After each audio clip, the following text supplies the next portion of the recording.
Genom Alingsås rinner 2 åar. Den större och djupare lyssnar till namnet Säveån och den mindre och grundare, den heter Lillån. Lillån rinner från sjön Gärsken och sedan ut i Säveån som slutligen rinner ut i sjön Mjörn. Det går ett flertal broar över dessa bägge åar.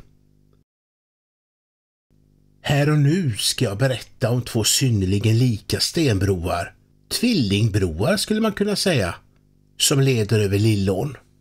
Färgeribron och Gasverksbron. Färgeribron är från 1823 och Gasverksbron från 1825, så det är jämnåriga ålder.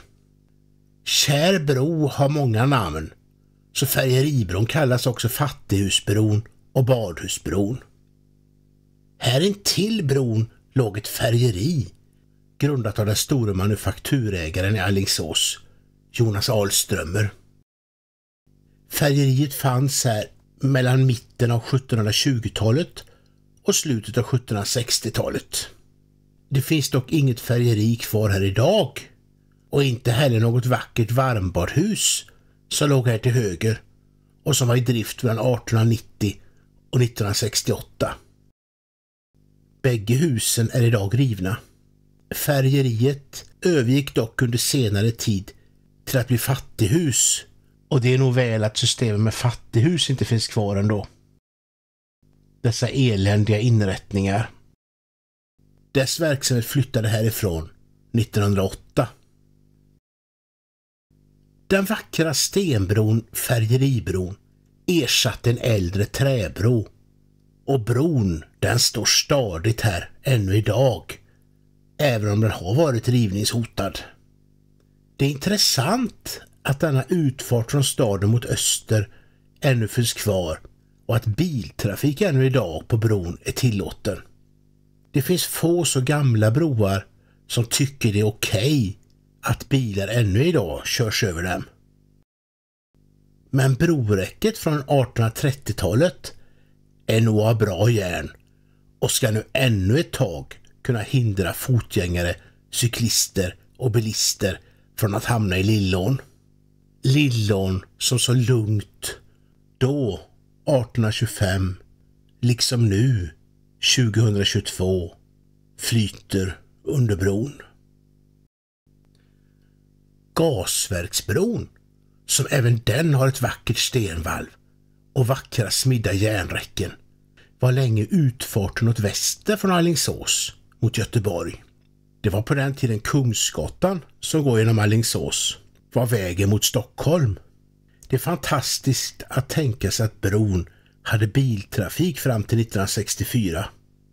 Gasverksbron ersatte när den byggdes, precis som Färgeribron, en äldre träbro på platsen. Och när bron stängdes för biltrafik övertog denna modernare och bredare bro intill biltrafiken. Det var nog skönt för Gasverksbron att slippa bilarna, som ju Färgeribron ännu måste bära, och endast behöva känna trycket av en och annan fotgängares steg eller trycket från ett och annat mindre hjulfordon. Fast bron kanske minns gamla tider och känner sig lite övergiven idag. Broar vill ju ändå bära, men inte brista. År 1864 byggdes ett gasverk här intill. Ett gasverk som levererade gas till slutet av 1930-talet, innan det ersattes av ett modernare gasverk som sedan lades ner 1956. Det gäller även som bro att vända sin bästa sida mot besökarna. Och visst är det gamla pumphuset här en bit bort en vacker byggnad som en gång i tiden innehöll de pumpar som pumpade upp dricksvatten ur en brunn. Dricksvatten som sedan skickades ut vidare i stadens vattenledningar. Det finns mer än utseendemässiga likheter broarna emellan. Det är inte så väldigt långt mellan dessa tvillingar. Men de har ändå aldrig sett varandra, även om de har vattnet gemensamt. Färgeribron hade kanske kunnat skicka ett meddelande till gasverksbron med strömmen. Men frågan är om detta hade kunnat passera väveribrons dammluckor och kontroll.